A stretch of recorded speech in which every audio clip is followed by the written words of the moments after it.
par rapport à tous les autres actifs, notamment le Bitcoin, par exemple, l'immobilier, on sait aussi, reste une valeur refuge.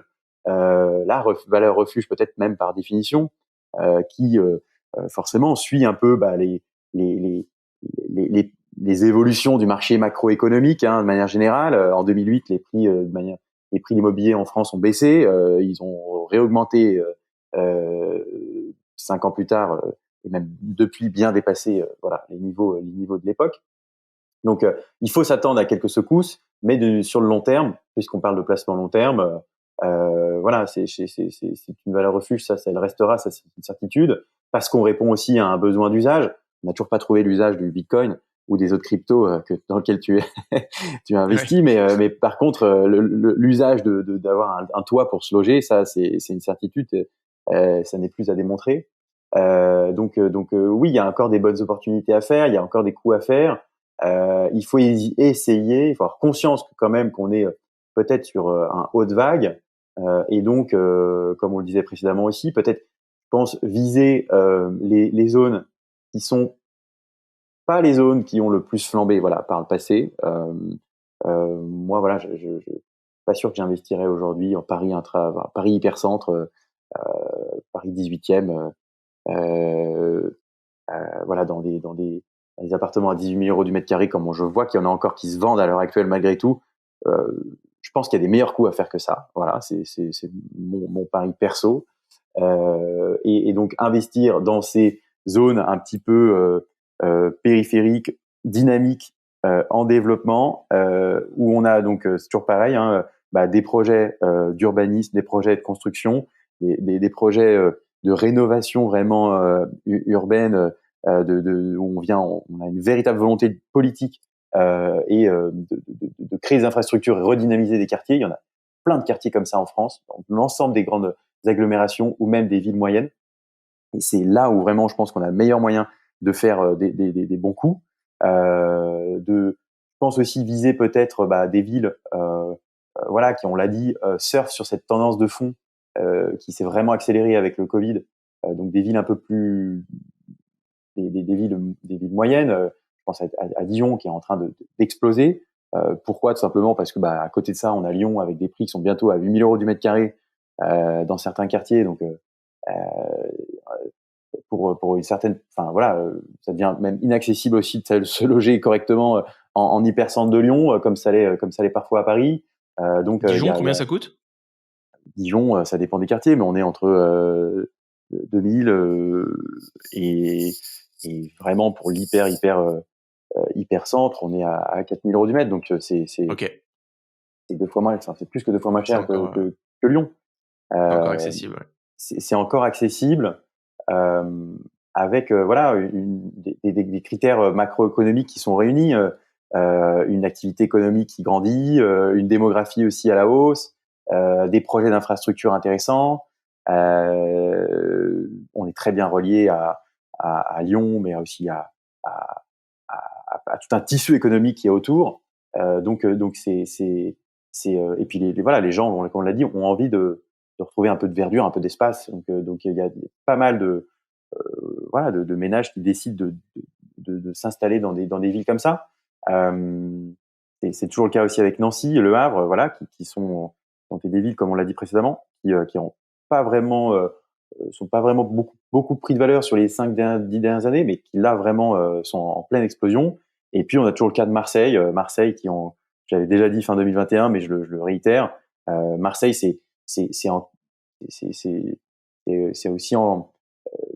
peu le même mécanisme. C'est que c'est une alors à la différence près que c'est une grande métropole, mais qu'en fait quand vous regardez la liste des grandes métropoles en France, vous avez Paris, allez, 10 000 € du mètre, Lyon 7 000 € du mètre, euh, Bordeaux pareil avec des niveaux des prix très élevés, Toulouse qui a énormément pris de valeur également, et puis Marseille qui est à 3 000 € du mètre. Donc vous dites moi je veux vivre dans une grande ville, j'ai envie aussi d'avoir un peu plus d'espace, d'activités sportives le week-end sympa, la nature pas trop loin, être bien connecté en TGV ou en avion à je ne sais où.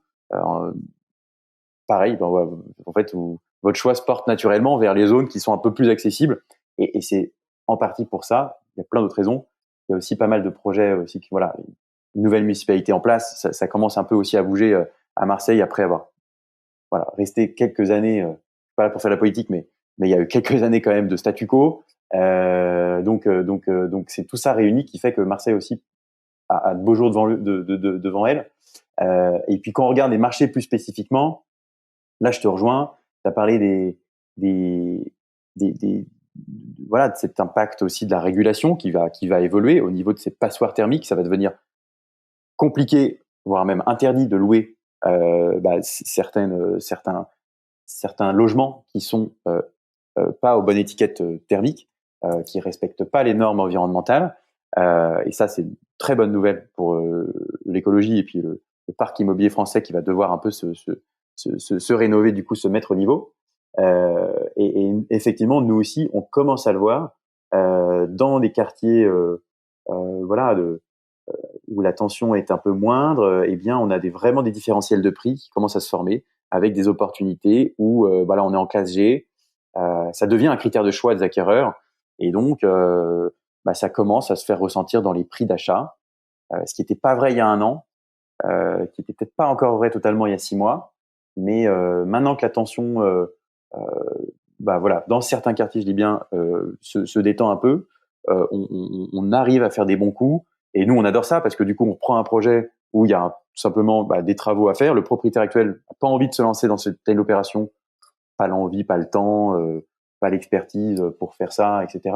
Et nous, on arrive, on achète quelque chose qui est un peu décoté, mais on fait des travaux qu'il faut pour rénover et vraiment monter en étiquette énergétique, rentrer dans les clous, et du coup, on a un appartement, un logement qui est rénové, qu'on a acheté aussi un peu moins cher, et c'est, voilà, tous les ingrédients réunis pour faire un bon investissement. Super. En effet, je te rejoins sur ce point. Parler un peu des différentes classes d'actifs. On peut s'imaginer un monde un peu apocalyptique où la crise, là, on rentre encore plus dedans, vraiment les deux pieds dedans, et en final, tous les actifs, en fait, perdent en dehors de peut-être l'or, et deux ou trois petites niches, j'ai presque envie de dire. Mais voilà, si vous investissez naturellement, euh, vous pouvez, dans un monde vraiment le worst case scénario, toutes vos cryptos, elles passent de 100 à 0. Et ça, c'est envisageable, et vous le savez. Sur de la bourse, on a eu des crises où ça a été quasi divisé par deux. C'est presque le cas avec la tech. Là, on doit être sur les actions tech américaines. On a dû perdre 30-40%. C'est assez impactant. Sur l'immobilier, quand on regarde un peu historiquement, euh, les, les pires crises, c'est des, voilà, si je me trompe, tu me reprends, et les auditeurs pourront me reprendre aussi, mais il me semble que c'est jamais descendu, enfin, dans les 50 dernières années, de plus de 30-35% sur ce marché. Donc, on est quand même, voilà, finalement, celui qui, dans cette crise-là, aura le mieux sorti son épingle du jeu. C'est peut-être pas celui qui aura gagné, celui qui aura le moins perdu. Donc voilà, j'essaye d'apporter quelques éléments sur est-ce que c'est le bon moment pour acheter. Peut-être que, peut-être que si vous avez du cash aujourd'hui, bah, ça vaut le coup d'attendre que les prix descendent un peu et de réinvestir, mais peut-être pas. Et du coup, bah, en fait, vaut mieux se placer sur les actifs qui, a priori, perdraient le moins en cas de grosse crise. Et voilà, je trouvais intéressant ce comparatif que tu faisais Ouais, sur la conversation. parce que je pense que c'est inévitable. On vit dans un système, une économie où tout est interlié. Si les banques s'arrêtent de travailler demain, il y a plus d'acheteurs. Donc effectivement, les prix, les prix vont se casser la gueule. Si les gens perdent leur emploi, il y a plus d'acheteurs non plus. Donc voilà, tout est lié. Donc ça, c'est une certitude.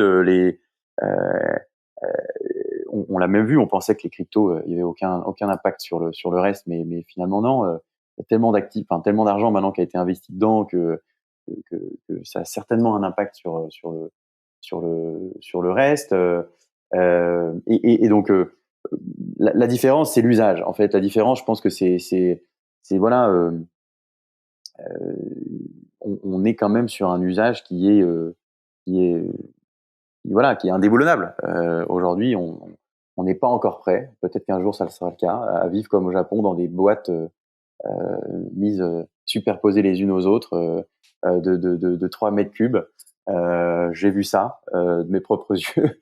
Ouais, je crois qu'il y a une réglementation qui est passée. J'arrive pas à me souvenir si c'est. Non, c'est peut-être Hong Kong qui vient de passer des réglementations et enfin D'accord.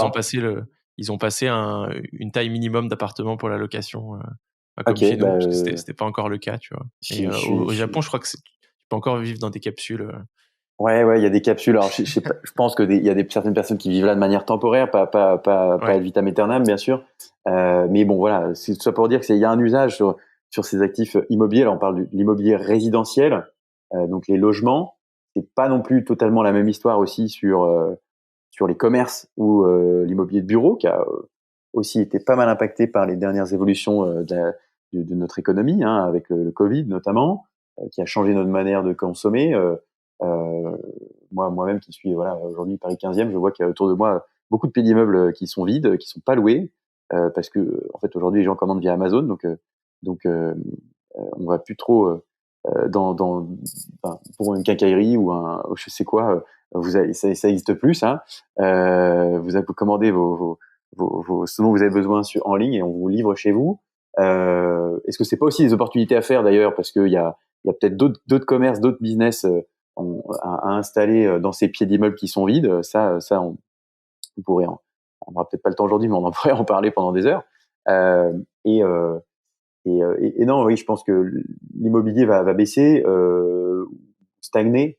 Euh, je, je, d'une manière générale, hein, sur la France. Encore une fois, il y a des marchés en France qui vont continuer à augmenter. Ça, c'est une certitude.